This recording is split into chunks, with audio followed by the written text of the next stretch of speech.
and welcome to another episode of Walking with Walfinch. And today I'm joined by the lovely Raina Summerson, who's the CEO of Agincare, and looking at turning over about 142 million. Yeah, end of year is end of July. So yeah, so we're doing our budget for next year. So, but yeah. Wow. Unless something radical happens in the next 3 weeks, about 142. Yeah. I mean, and that is epic. And so, Raina, I don't usually dig into people's backstories on this show, but yours is so powerful. 142 million over here, but you started as a care worker. I did, yeah. That is phenomenal. So talk me through this. And we're in Hampstead Heath. This is your old stomping ground. I'd love to share with the audience, where did it all start? So I had a bit of lived experience as a child of different care settings and just people being, I suppose, unwell, and why does one person respond one way, why do people cope with life events one way, why do some people not.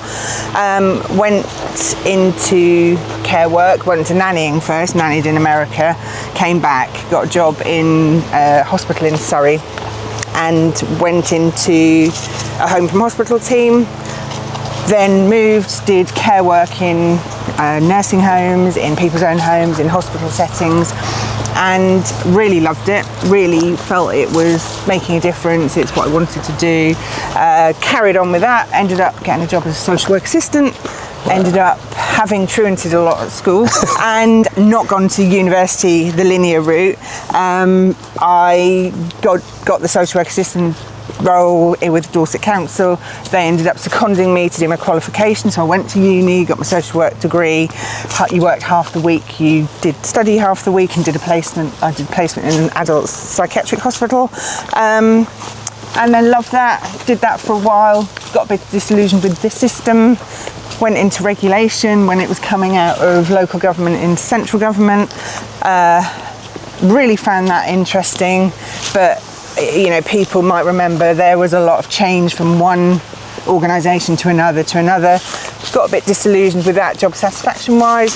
Did that 5 years and Agincare the rest of my life. 21 years this year. 21 years at Agincare. Yeah.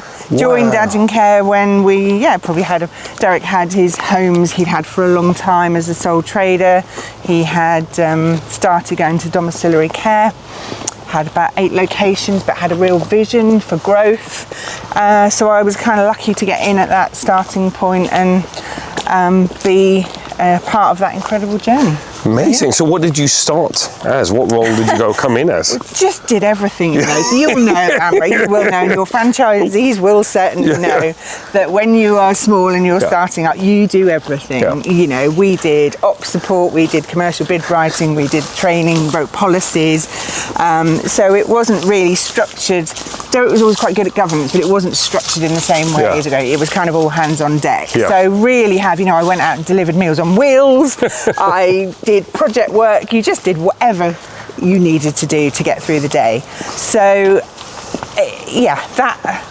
that journey is precious, because I think it builds resilience and it builds knowledge, and you understand the roles, you understand what people are working to in different areas of the organisation and challenges they face in that. So wow. So it wasn't a defined role. It was, I think I had a name like services director or something that was all, and then that evolved into deputy CEO and then CEO. So, And how long have you been CEO there for? Because it was so evolutionary, I probably formally 17 years. Is that right? I don't know. Okay. So, for the larger part of the journey. And and we're doing a different route today, so everyone's all nervous, aren't they? It's that looks like a nook worth walking down. Dan's going to fall over. Poor Dan. So I think it's, for me, I've got to say, I'm relatively new to the sector, actually. I started in 2012, but really got into franchising 6 or 7 years after that. And in the last few years, I've started becoming a bit more public and getting to know more people.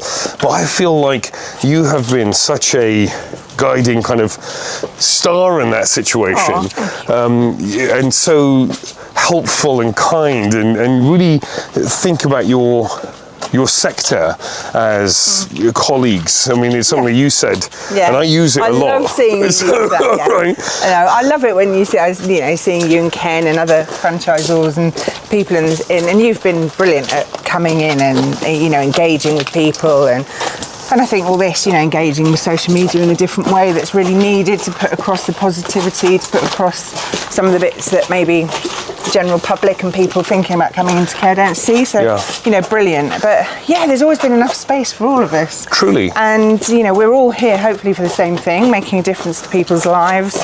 And so sharing and supporting and, CEO roles, director roles, lonely places, lots of responsibility, particularly in social care.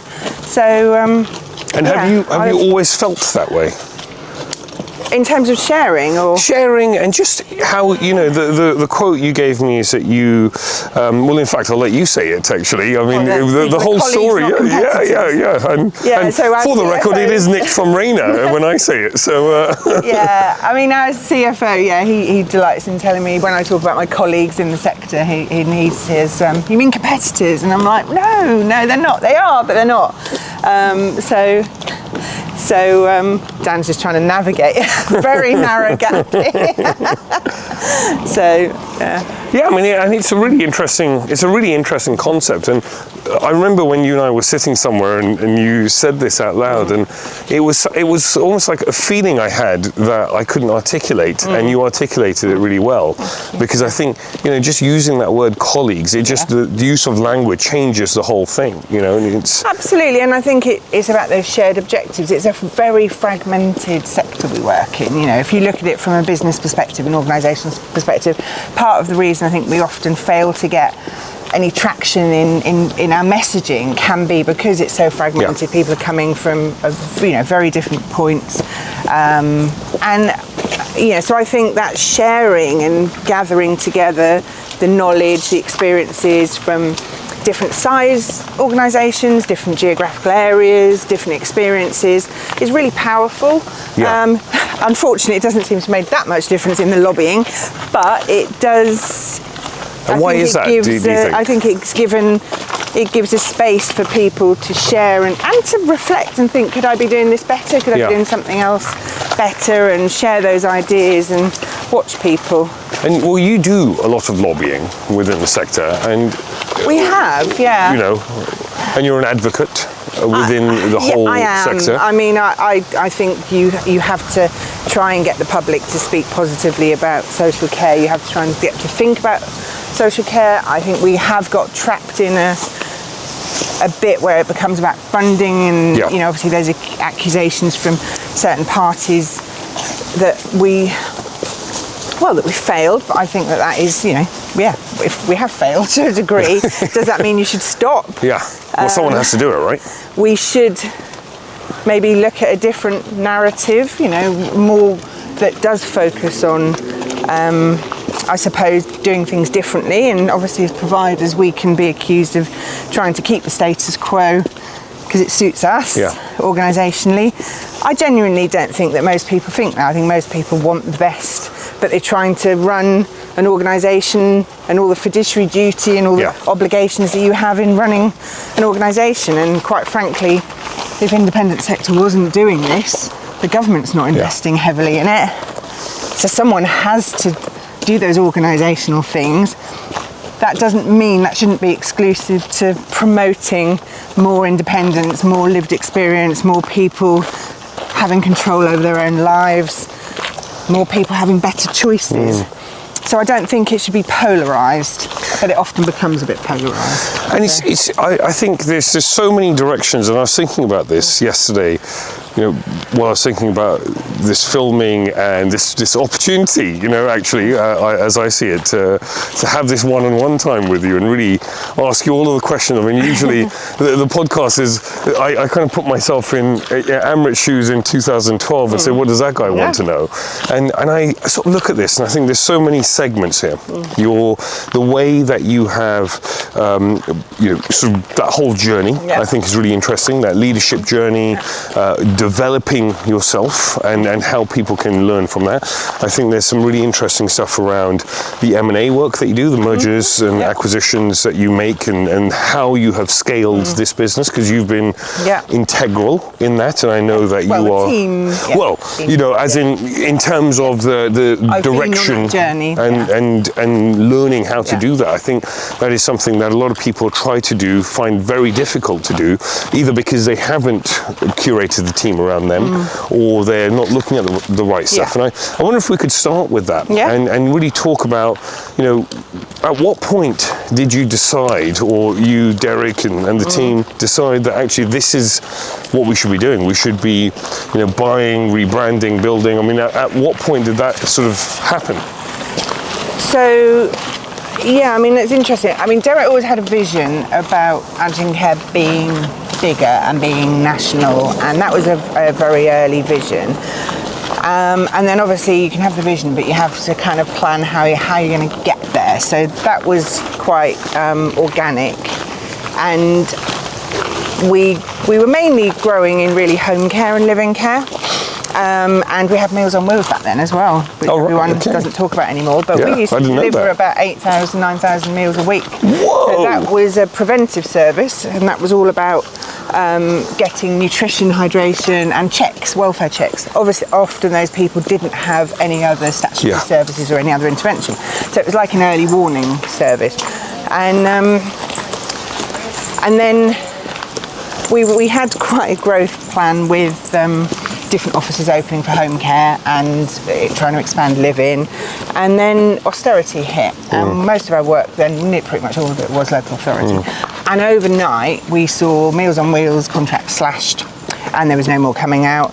We saw home care, local authorities literally saying, we're going to have to drop the volume, you lost the kind of block contracts that had been helping fuel our growth, and the market just changed. So Derek and I went and had a look at, we kind of thought, like, where do we go? Because we can't keep opening offices speculatively, can't afford to open them speculatively without contracts there. You couldn't afford to deliver some of the care. You were making choices about, no, I can't go into that area and open because the rates aren't high enough and to give quality care. So we went and had a look at a distressed care home in Bournemouth. And I remember us sitting there saying, we've both worked in care quite a while.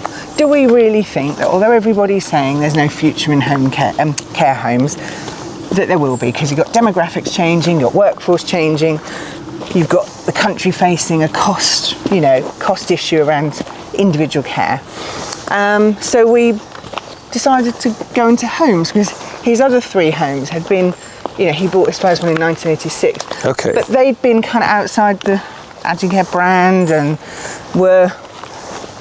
they weren't growing, there wasn't an ambition to grow those. They were on a separate sole trader element.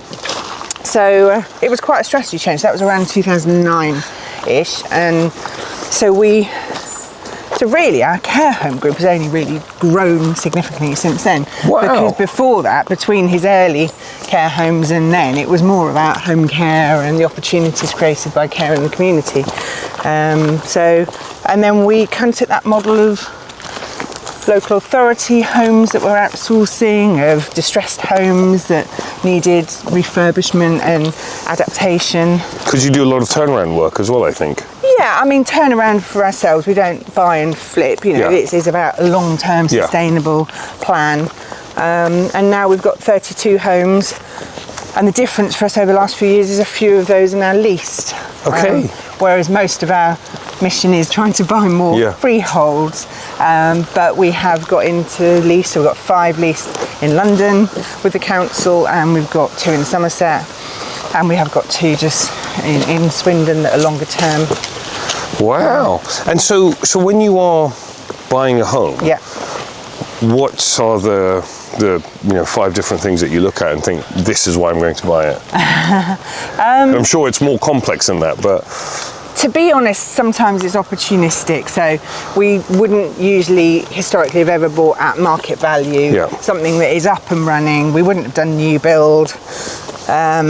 We would want to be able to add value in terms of organisational culture, quality, and hopefully the environment, either refurbing significantly, maybe making 3 rooms into 2 with en suites, maybe extending.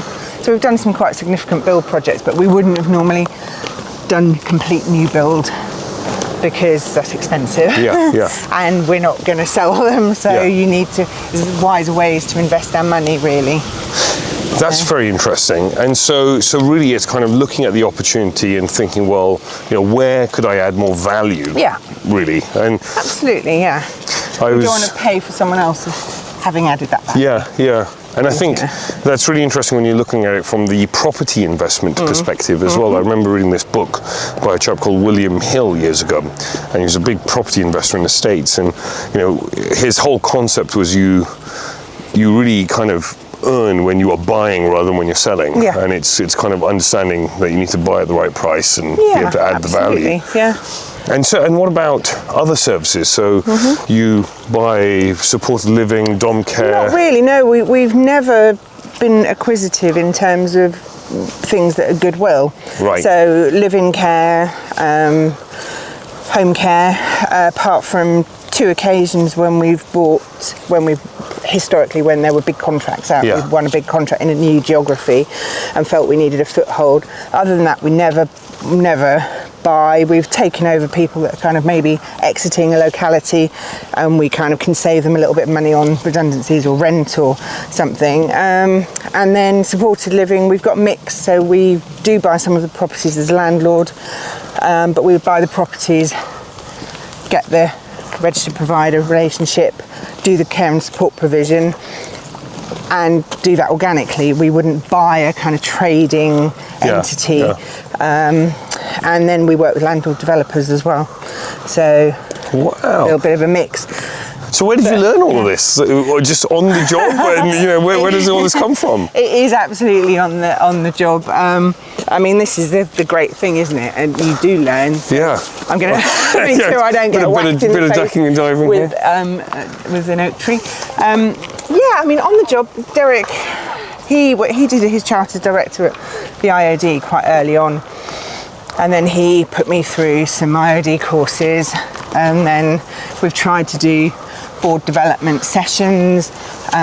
Sarah, who's absolutely, she's been 16 years, one of our COOs, she's again integral part of that sharing learning, trying to give structure, mentorship to people coming through.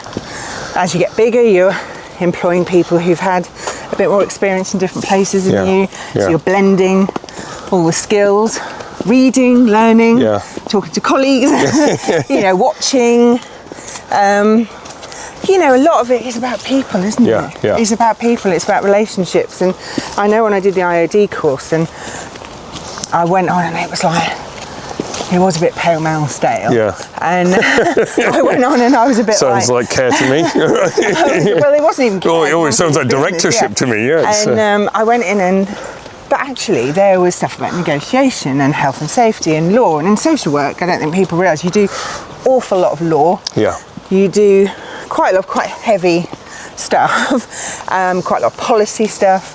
So actually loads of transferable skills, which is why I think care is such a great place for people, because there are so many skills around negotiation, risk assessment, time management, interaction with people, managing behaviours, that you can use in any role in business or life. Well, it's very cool. I've got to say, people talk about how home care is not sexy, and a lot of my friends as well who are like, they have very cool jobs and like, Amrit, it's, how is that, But actually, when you dig into the day-to-day and you think you're there, you're deal making, you're doing all that kind of stuff, it's more than what meets the eye. And I think one of my missions really with all of this kind of stuff is exactly that, to bring that to light, because I think there's so many hidden gems really, like yourself, that just do all of this cool stuff that Well, anyone could learn from, yeah, right? Even well, if you're in retail businesses, you would learn from You have this. to do business planning, you have to do risk management, you have to do contract management, you need to read contracts and understand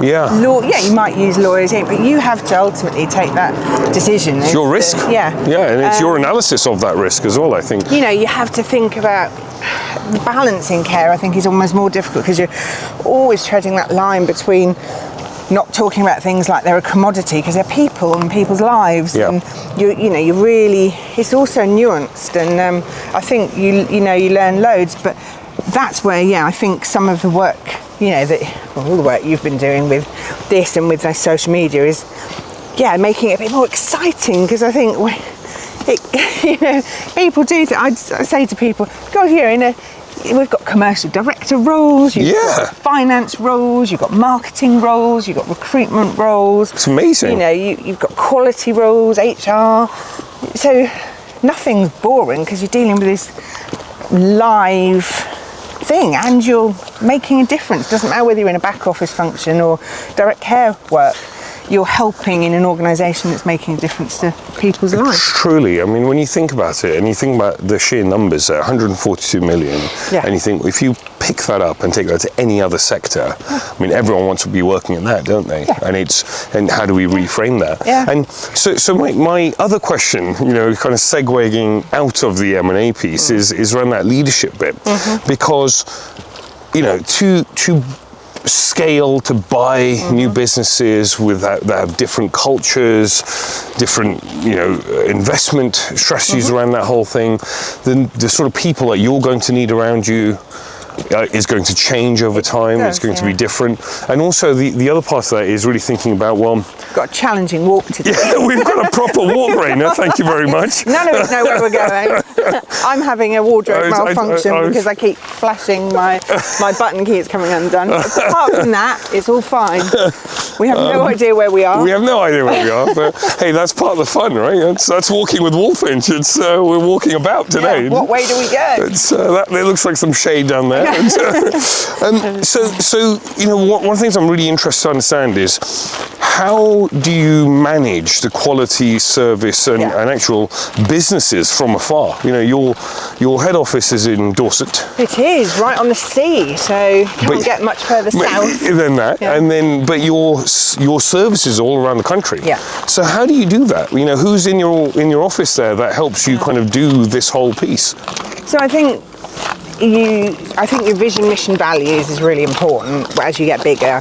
That being really clear about who you are, then attracting the right people and retaining the right people. And as you say, as you grow, having to bring in different skills, but really being mindful of those skills and personality mix and experience mix.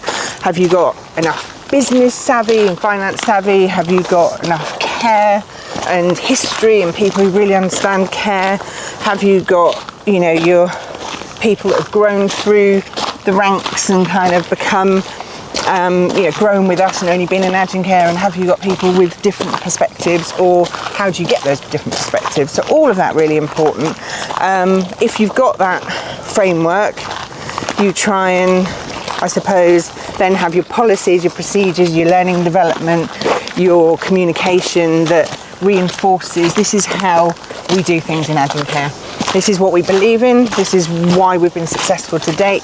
This is why our quality is good, and we need you to bring your skills and us to learn from you. But at the core, we need to do things together. And we always do that. If we acquire, we always go in and say, what would you do if this place was yours, this home was yours? What would you do differently? What do you think's great about it and what you do? And what would you do if you owned it? Because you get that perspective of people who really live and breathe and know that. And often when we acquire, have been through quite difficult times for a long time, maybe a lack of reinvestment, or knowing that they're going to be sold, or knowing that there's a contract changing. And that creates a lot of uncertainty. Yeah, absolutely. As well. So I think you then... So you go in, you've bought a home, you go in and you'll spend some time really educating them on your values. So I think for me, although it's more distant, me and other senior leaders getting out there and meeting people and being present at at the beginning, so you form some kind of attachment and bond, and you get to know that location or culture. Much harder to do in some of the home care transfer contracts, but much easier when you've got a care home team in it. Everyone's there. Making sure that you maybe, I try and do meaningful. If I hear, someone's had a good report, or I get a nice compliment in, or we've got registered managers area meetings, so all the home care managers get together twice a year, all the care home managers get together twice a year. I always go to those all day. Great. And I just listen, spend time with them, do a little bit of a presentation, but I want to hear what's going on in their world and be around them. So I don't see them as much as I used to 10 years ago, because I can't get out to their locations as much. But the messaging comes through the senior management and leadership teams in their part of the organisation, and the reinforcement of that and the connectivity from me comes through, whether it's emails, newsletters, registered manager meetings. We do an Agincare Heroes event, we have a Christmas party. So it's that touch points, and if I hear someone's been ill or something's happened or they've got married, or trying to make the time to drop them an email or a phone call, or say, actually, I know we feel more distant than we did, but actually I still know what's going on. Your director reports into me every day. I know what's going on in your organisation, in your piece of the organisation, and I think that's the same for all the directors. It's all our directors are quite hands-on, just I think by virtue of the people that we choose, and by virtue of we have to be, because we've got so much going on all the time. We're not precious about, we're not sitting in an ivory tower doing, we're quite active, travelling a lot, getting out and about. And that's really interesting. I think there's a few things there. The first is the directors. So is that a director per home? Is that a director per area? Like how do you? So who works under you to kind of help that infrastructure? Agincare Holdings, which is a kind of bonding company that bonds all the parent companies together. Then we have Agincare Group that has Live-In Care as a subsidiary, several subsidiaries, and that's a subsidiary. Home Care is a subsidiary in Agincare UK, and our training, because we've got Ofsted training company as well. And then the Care Homes Group is another parent company, and then we have Agincare Support Group, which is our working age adults and supported living group. That's under another. And then we have international, and we have head office services, so support function. So at the kind of topco level, we've got me, CFO, COO in Andrew, who looks after all our care services, and then Sarah, who does project work, who's been with us 16 years and effectively is like me. She's like Agincare lifeblood. She's an amazing amount of reach across all of, in terms of business improvement, in terms of checking in terms of being an expert, having had so many years in different services. Stephen, our CFO, and then Derek as chairman. So then we have managing directors for each of the specific services, so home care, living care, care homes, and supported living. So you've got areas of expertise, and they have their operational line management. So it's some could say it's an expensive way. I think we've got the right skills in the right place, considering that we're so big and so diverse. You need that specialist focus. Even in home care, I don't know if you've experienced it, I'm sure some of your franchises will, where you have like an office, I don't know, say Bournemouth and Poole, or Bournemouth and Christchurch for us, and then you merge two together under one manager, and you keep a little location. One always flourishes better. Always, as soon as you take that dedication out of that locality and that piece, something changes.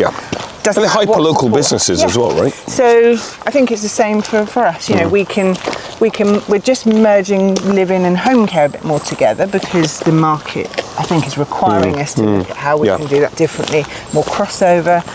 But certainly changed the last few years, I think. But we just launched a not-for-profit children's service, you know, so we can offer the generalist experience. We can offer all the support functions, and we can offer the resourcing. None of us have worked our whole careers in children's services, so we've gone out and appointed an ops director and a non-exec director who absolutely whole career is children's services. And they are our experts, and they will, hopefully the combination of them with us creates a much stronger offering. Very cool. That is, it's very interesting, and that is really interesting to think about how that leadership structure is in place there for you to scale safely. Succession planning. And succession planning, exactly. You know, getting old now. Well, 26 is not old, Raina. So, you know, moving out of the business is a really interesting piece, isn't it? And that succession planning, you know, whether that's an exit in any different direction. I was rereading Good to Great recently. Yeah, such a good book. It's a good reminder, isn't it? It really is. What takes you from, and it's well, this is it, and lots of the things that you're talking about really remind me of that Jim Collins message of saying, well, if Raina wasn't there, would it be run with that value set? And that's when you're a great leader, right? And I think there's it's incredibly hard, particularly when it's a family and growth. No, and that is very complex. And how have you found that? So so partly what I alluded to earlier around the mix of experienced Agincare, I suppose, through and through, and then new skills. Partly really actively thinking. So when we've been recruiting the last few years, making sure we're not all the same age, making sure we don't all live in the same parts of the country, making things that who wants to be on a journey and who actually just is happy where they are. All of those things you have to consciously think about, and then making sure I'm regularly talking with the team about what does your journey feel like, where do you think we're going, where do you see yourself in that, constantly thinking about shifting to responsibilities and kind of trying to give people space away from me, because it is easy for me, when you've grown something, to just be the expert on everything, and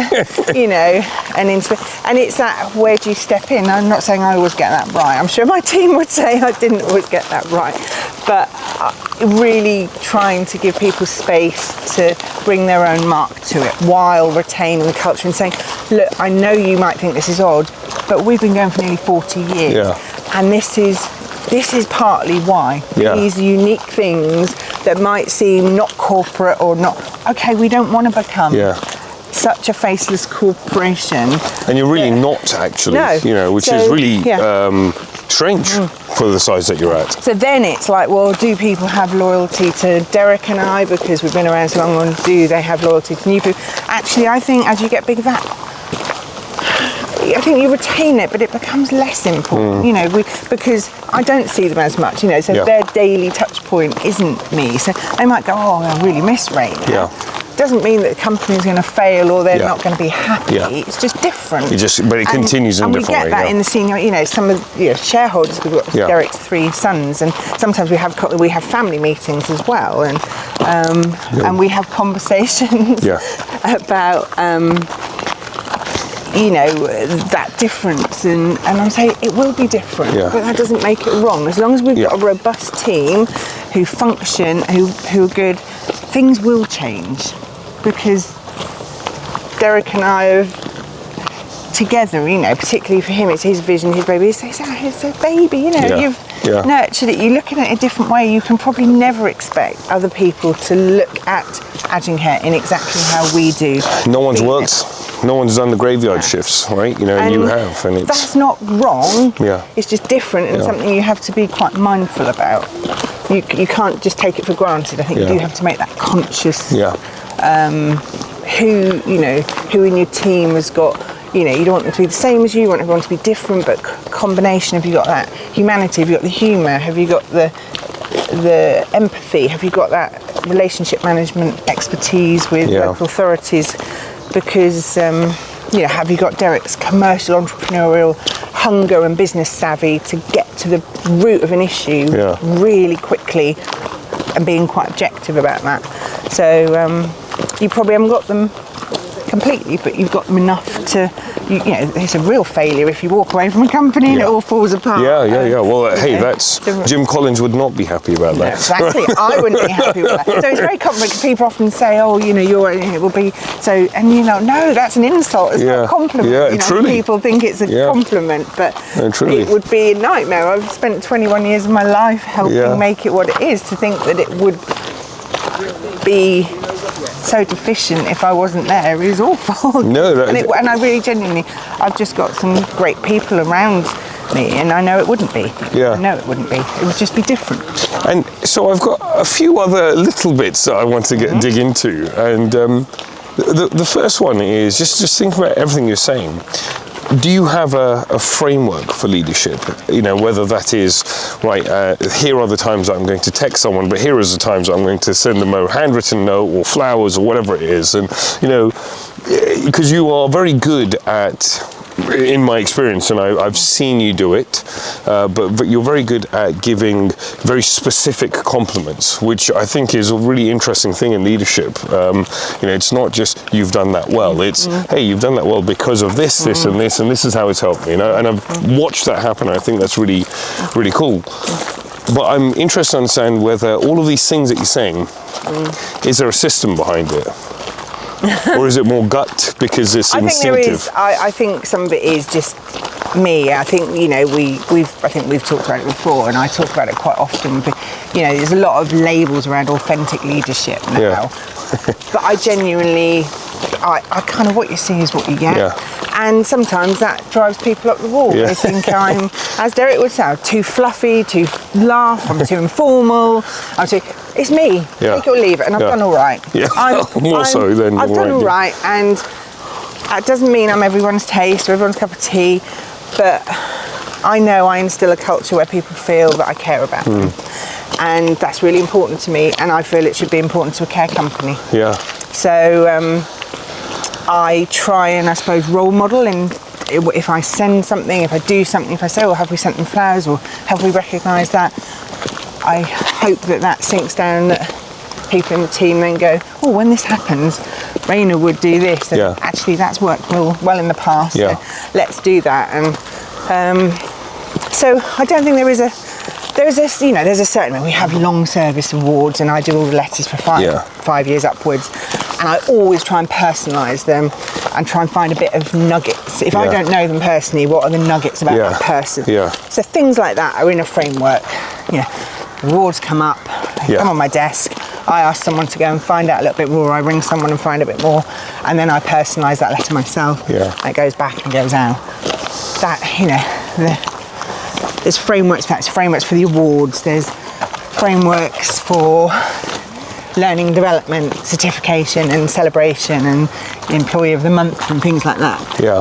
But it's the little things. I think you nailed it in kind of that observation around make people feel seen. You know, and sometimes that can be just walking past the desk going, oh, someone was saying you did a great piece of work the other day, well done. You know, and I think, oh, well, that's just me saying that.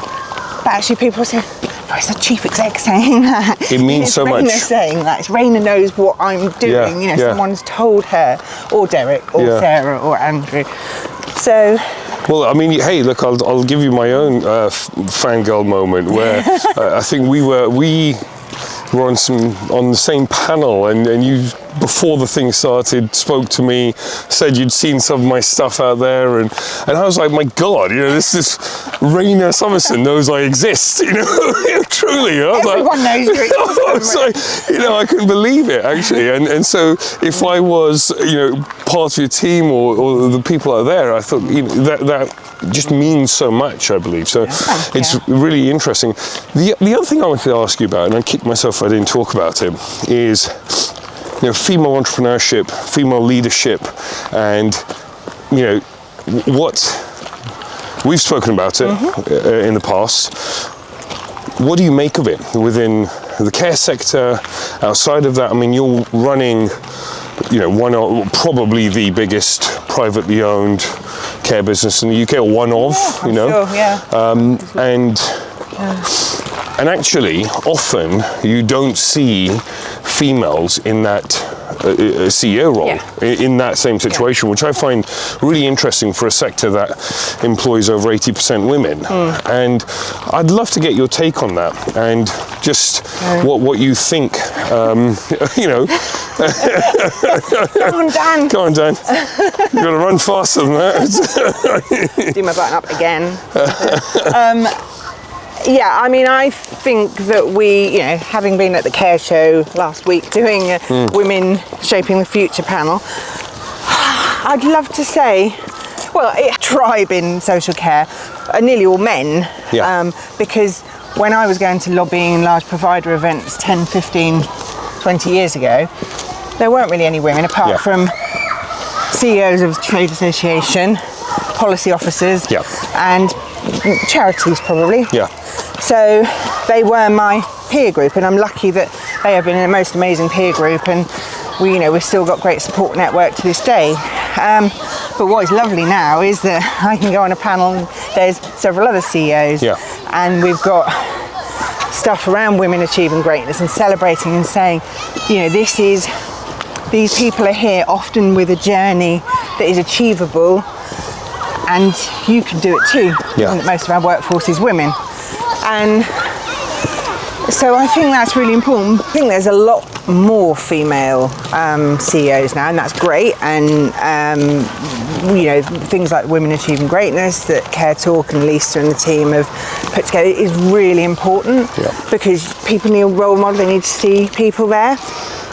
And I think you can think, oh yeah, actually we're all right now. Why do we still need to talk about, you know, women in care? But actually, what we've got is, I met I think you might have met her, Devi, who's working at Brain Plus, and she met with her last week, and she, amazing again, inspiring young woman. But she was talking about how many of her friends who bright young educated women, and probably in one way they've achieved being there and achieving their career because they're in senior positions in private companies, often PE companies, private equity companies. But what she's saying is actually most of the other board members are male. And when they want to talk to women about their experience, or when they want to think, you know, am I being my authentic self, or am I changing who I am because I think I'm reading the room and they seem to act in one way, and you know, I'm seen as less important if I act in a certain way. It makes you realise actually that we've still got so far to go. So it's a lot better. And it's great, and we've got some amazing strong women in social care, and I think people wouldn't mess with a lot of them. You know, they're a pretty feisty bunch. But there is a difference between, you know, how you're made to feel about some of those softer things that I think have actually been really important in Agincare's success, but potentially would be frowned on or not allowed or diminished in certain places. So we've got a long way to go. We've got a long way to go with diversity. You know, we still, you know, we have an issue with that being in our support function down in the south. It's not the greatest culturally diverse area. I bet. So when we're recruiting for senior posts, it's like, well, how can we do that? Because we've got a much more culturally diverse workforce now, because we're in different areas of the country, and we're actively in London, and we've got lots of locations where white British people are actually the minority. So how do we reflect that and give opportunities and make people feel that they can have those promotions in the same way we do for, you know, women? And so I think there's still a lot, you know, given that social care is about people, we've still got a lot of work to do in those areas. And it's really interesting that, because actually often, you know, slightly contentious, but I've often thought, well, are female leaders, you know, do they make for better leaders, you know, on the whole? And one of the reasons I think about that is when you think about men, and you know, I was thinking about myself as well, and you know, male ego and all of that kind of stuff, and it's so what's driving me? You know, is it, you know, this thing over here, or is it the actual end mission. And I find that a really interesting concept, because I look at businesses in and out of care that are led by female entrepreneurs. And often those businesses have made really interesting strategic decisions that are different. So if you think about the softer stuff that we're talking about, you're right. Some of the softer things that we're talking about that probably wouldn't exist in a heavy male-run PE-backed firm. They probably just wouldn't exist in those sort of situations. And I it is a tremendously contentious thing to say out loud, but I wonder if you'd like to pass any comment on that. Well, funnily enough, Derek, our chairman and founder, who is old school, some might say, he has given me, obviously, fantastic opportunity, and other women here. So he may not be always the most politically correct, or and he can come across like quite old school, a bit chauvinistic. But you can only measure on actually the opportunities. Yes. And he will often, he has praised me and others, and he will. He said recently, I just think maybe women are better than men, kind of thing. And it is a passing thought I think a lot of men have. I mean, my argument would be it's mixture, isn't it? In the same way I want the diversity of age and background and experience, I want the different genders. And a bit of ego can be a powerful thing, a push, a drive, a bit of competitiveness, So it's, there's a lot of, you need the mix. I don't think women are better than men, because there's probably a lot of women that are, hopefully the women that you perceive that of are because you see women that have succeeded and are doing well. Very powerful. And actually I think really interestingly, even close to home, I look at my sister, Cam. Yeah, she's amazing. There's the things that she's good at, I'm just really not good at, and they're really powerful things. And it's a really interesting thing when you start looking at when you start looking at how you are cultivating that team, that leadership team, and I think about my leadership team, my senior leadership team. Actually, the two most senior people in that are female. Yeah. Totally by chance, but it's a really intriguing piece. Hopefully, because they were the best. They were the best people. They were the best people for it. And back in, or I think so. And totally by chance, and they were the best people for that role. And part of that, I suppose, is, I was raised with three older sisters, and so I feel a certain level of comfort, more so than talking about football and sports and whatever, and so that there's this, it's an interesting piece, I think, that's attracted me to social care.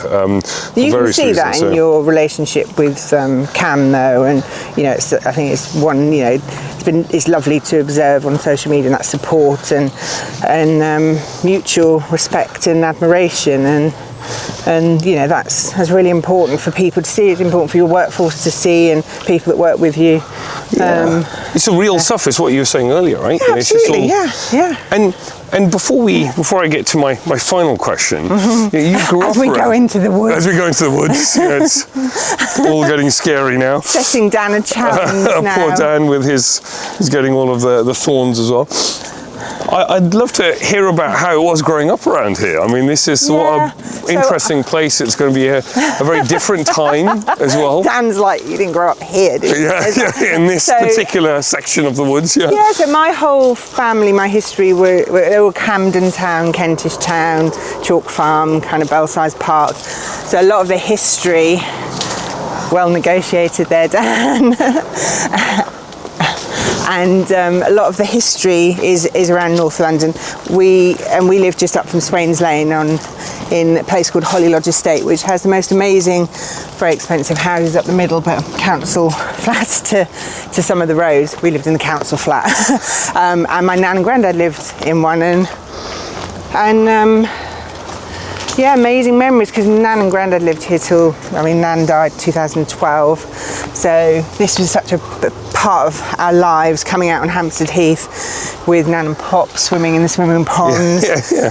Walking over, tobogganing down Parliament Hill, flying kites, so really special. And in fact, after I leave you today, I'm going off to look at a memorial bench on Holly Lodge Estate for my mum and nan and granddad. So What a lovely thing. yeah, he's so I think I always feel of London's home and North London's home, and sometimes I don't get here as often as I'd like to now, but come here and just reflect and think about that journey. And lots of memories. That's very nice. I mean, and please you tell me when the bench is there. I'd love to go in. Yeah, so I'm going to be on Hillway, which runs up the middle of Holly Lodge Estate. Amazing. Up and having done many shopping bags, because we used to, mum never drove, but you climb up the hill from the bus stop down on Swains Lane, and then you would climb up probably 6 flights of stairs with no lift. And my nan and granddad, I mean, my nan lived there till she was 93, and I think that's probably why she lived till she was 93, partly. Good quads. Many years of exercise. Yeah. Didn't need the gym. No, well,